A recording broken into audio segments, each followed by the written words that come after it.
Hello students, welcome to Ashwameng Vidyalaya.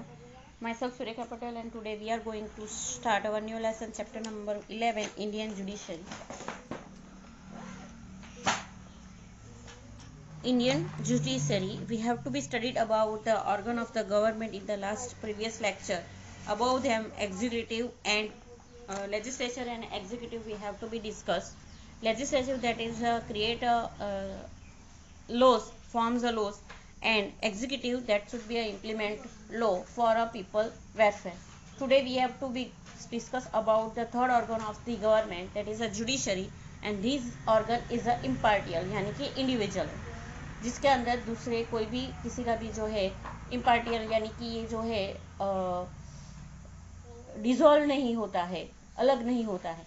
तो let us discuss it. We have studied in the detail about the two organs of the government, that legislative and the executive. Now we shall study in detail about the third organ of the government, that judiciary. Which is the judiciary is the independent, statutory and impartial यानी कि stable, to not dissolve, जो अलग नहीं होता है, विघटन उसका जो है लास्ट में डिसॉल्विंग नहीं होता है. So this type of organ is judiciary. The Constitution of India provides for a systematic, organized and uniform judicial system throughout India. Bharat के कॉन्स्टिट्यूशन के अंदर जो जुडिशरी सिस्टम है उसके अंदर सिस्टमेटिक, ऑर्गेनाइज और यूनिफॉर्म, सबके लिए एक जैसी जुडिशरी सिस्टम जो है बनाई गई है. The Indian judiciary system is in the form of pyramid hierarchy, that is, we have established a uniform judiciary, and in it at topmost level there is a Supreme Court. Hierarchy यानी कि step wise, जिसके अंदर सबसे most कौन होगा, supreme court top में. Which is the apex यानी सबसे high court. At the middle level there are high courts, middle level पे high courts जिसमें चीफ कोर्ट और ट्रिब्यूनल कोर्ट का जो है इंक्लूडेशन होगा. Under the jurisdictions are district court and district level, and the taluka level there are a local and special court. Afterwards, apart from there are a trial courts and the tribunal, which are the essential for a cater to various objectives. जो special courts जो प्रदेश के लिए यानी छोटे छोटे जो cases होते हैं उसको डिस्प्यूट करने के लिए जो है ट्रिब्यूनल कोर्ट्स की रचना भी की गई है. तो हमारे यहाँ जो पिरामिड फॉर्म्स अगर देखेंगे तो 4 types of judiciary system should be work. Trial court और स्पेशल कोर्ट, उसके ऊपर डिस्ट्रिक्ट कोर्ट या taluka court, both are contribute.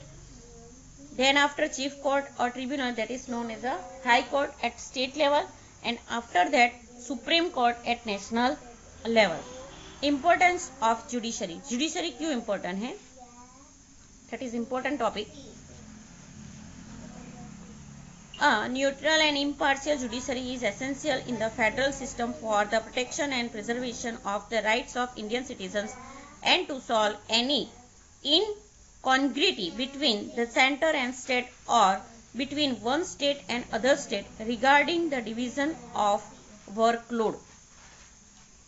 Neutral और इम्पार्शियल जुडिशरी फेडरल सिस्टम के अंदर जरूरी है because protection and preservation of the right of Indian citizen.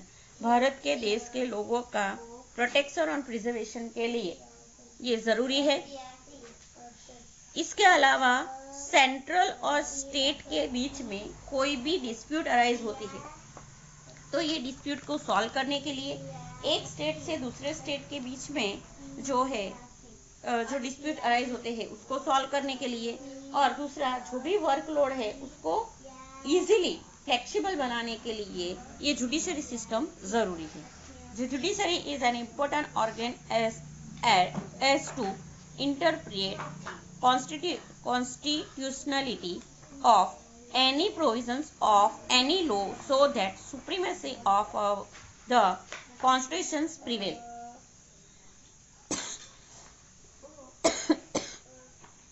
Judiciary जो है इम्पोर्टेंट ऑर्गन है बिकॉज ऑफ कॉन्स्टिट्यूशन प्रिवेल्स की सुप्रीमेसी के लिए, यानी कि कॉन्स्टिट्यूशन के द्वारा जो भी लॉ इंप्लीमेंट किए गए हैं उसकी सुप्रीमेसी के लिए ये जरूरी है। In order that the legislature और the executive do not violate any of the constitutional limitations, यानी कि जो लेजिस्लेचर और एग्जीक्यूटिव जो है उसकी बहुत सारे जो लिमिटेशंस हो जाती है कि भाई लॉ फ्रेम करते हैं एंड लॉ इम्प्लीमेंट करते हैं, लेकिन not to be against of Indian constitution. तो ये इंडियन कॉन्स्टिट्यूशन के लिमिटेशंस को ना क्रॉस करते हुए, वायोलेंट ना करते हुए यहाँ पे जुडिशरी जरूरी है। We require in a country independent, free, impartial and fearless judiciary which is the foundation of democracy. Independent, आजादी से, फेम, impartial and fearless,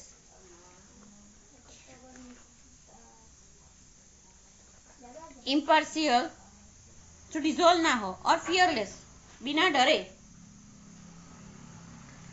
जो फाउंडेशन क्रिएट किया जाता है जुडिशरी का, that is known as a democracy. तो ये judiciary की मेन चीज है डेमोक्रेसी में। The objective of the constitution is to see that in the judiciary process there is no flow और delay and the citizen get quick, cheap and equal justice. In the presence of alert legislature and executive, the judiciary would always remain active. But many a times, due to administrative inactiveness and irresponsibility of the executive and authoritativeness of the legislature empire, cognizant, independent and fearless judiciary has shown judicial inactiveness. Present time में executive और judiciary जो है वो active, alert है, और जिसके वजह से जुडिशरी को हमेशा एक्टिव रहना है। लेकिन सम ऑफ टाइम एग्जीक्यूटिव और लेजिस्लेचर जो है वो इनएक्टिव और इररिस्पॉन्सिबल होते हैं। ऑथोरिटिवनेस जो अंदर होती है वो कम देखने को मिलती है, and that is why the judiciary become a fearless. तो जुडिशरी का पार्ट जो है यहाँ पे कभी कभी इनएक्टिवनेस बन जाता है। अपेक्स कोर्ट, सुप्रीम कोर्ट की अगर बात करें तो ये क्यों जरूरी है? Supreme court is the apex of the Indian judiciary, apex यानी हाई। As per the constitution of India, it is the top most judicial organization. It is situated in Delhi.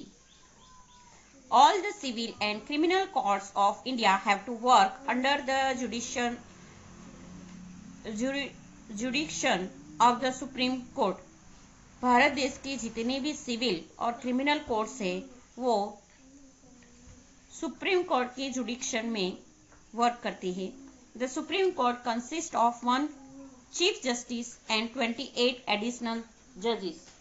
Supreme court जो है वो 1 चीफ जस्टिस एंड 28 एडिशनल जजेस। The chief justice of supreme court is appointed by the president of India. Remember that chief justice of the supreme court is appointed by the president of India. The number of जज in the supreme court is decided by the parliament, but if the president feels that the workload of the Supreme Court is increased, then the President can appoint additional ad hoc judge to the Supreme Court as per the provision of the Constitution. Number of जज जो है वो appoint करने का, decide करने का काम जो है वो पार्लियामेंट का है। लेकिन अगर प्रेसिडेंट को ऐसा लगे कि सुप्रीम कोर्ट का जो वर्कलोड है वो बढ़ रहा है तो एडिशनल एड हॉक जज जो है उसकी नियुक्ति करने का काम जो है वो प्रेसिडेंट कर सकता है, लेकिन कॉन्स्टिट्यूशन के रूल के मुताबिक। द जज in the supreme court are appoint on the basis of seniority, except for the chief justice for the supreme court, all the other जज are appointed in consultation with the chief justice as well as the other senior जज। Supreme court के जो जज है उनको appoint करने के लिए उनकी जो सीनियरिटी है उसको ध्यान में रखा जाता है।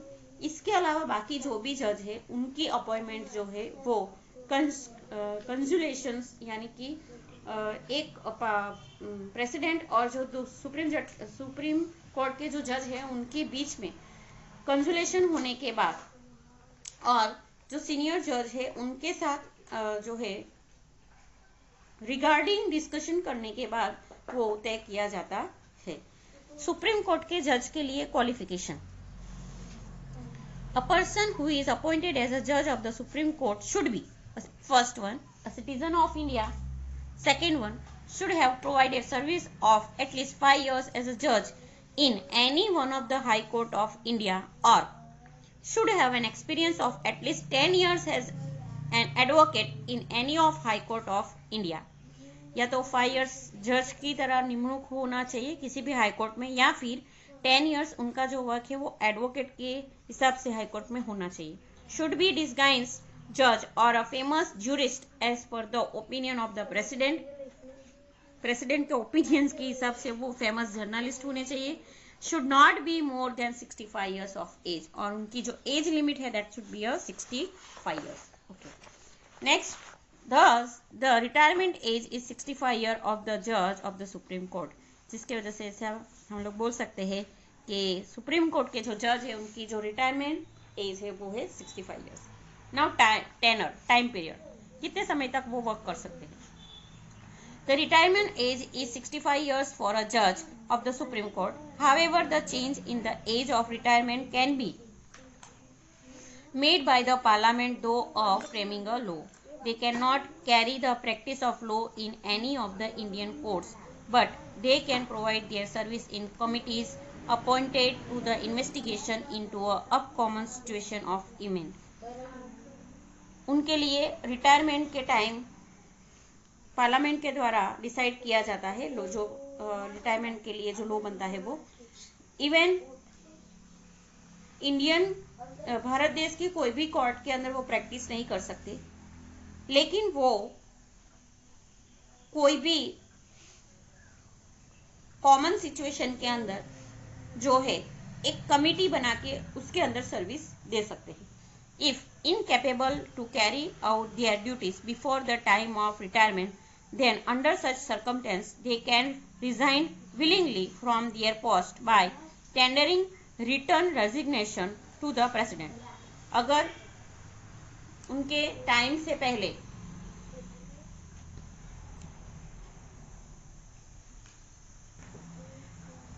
अगर टाइम पीरियड के जो टाइनर है उससे पहले अगर वो अपना वर्क करने में जो है अपना जो वर्क है वो करने में डिससेटिस्फाइड रहते हैं, यानी कि वो कर नहीं पाते हैं, तो वो जो है कुछ सर्कमस्टेंस के अंडर में रिजाइन दे सकते हैं और उनको उसके लिए रिटर्न रेजिग्नेशन लेटर जो है प्रेसिडेंट को सबमिट करना पड़ता है। बट द जज can be remove from their post and power if they are found to be guilty of incapability, misconducted or inefficiency.